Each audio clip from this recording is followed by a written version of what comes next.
دیکھ کے اور موت بھی آوے تو حضور دے روزے تی آوے.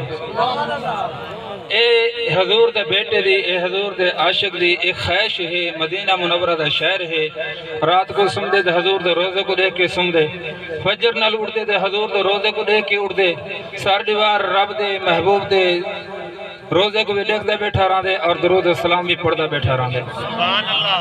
ایک رات سم دے آنکھ لٹین دیئے، دل علی آنکھ کھل دیئے، سونے محمد مصطفیٰ خواب دے اندر تشریف فرمان دیں. ادھے اے میرے بیٹا مدینہ چھوڑ ہندوستان دے اندر وان، مدینہ چھوڑ ہندوستان دے اندر وان. اور ایک حضور دے نواسے کو اے بھی ذکر تھی آئی یعنی کہ مدینہ چھوڑ کے کربلا دے اندر گیا. لیکن وہ امام علی مقام حضرت سیدنا امام حسین ہیں. اور اے جرے نواسے، اے جرے شہزادے، اے حضور دے بیٹے جرے نا کہ ایکو حکم ہویا کہ مدینہ چھوڑ ہندوستان دے اندر وان میرے دین دی تبلیغ کر. میرا پیغام رب دا پیغام شریعت میری یہ شریعت مصطفیٰ ہے، ان دا پیغام لوگے تک پہنچا. سبحان اللہ.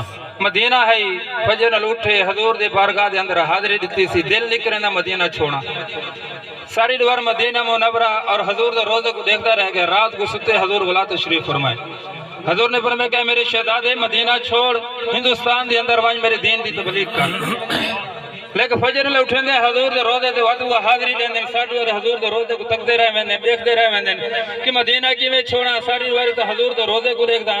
رات کو سمدن عشاء دی نماز پڑھ کے وقت حضور نے زیارت کروائیے. اے میرے شہزادے مدینہ چھوڑ ہندوستان دے اندر وان، اتا کل تو میرے روزے دا دیدار کریں دیں جس طرح تو ہندوستان دے اندر ویسے میری شریعت دا پیغام رب ذوالجلال دا پیغام اور دین دا کم کرے سے میں محمد خود وڈو ہاتھ چہرے دی زیارت کریں.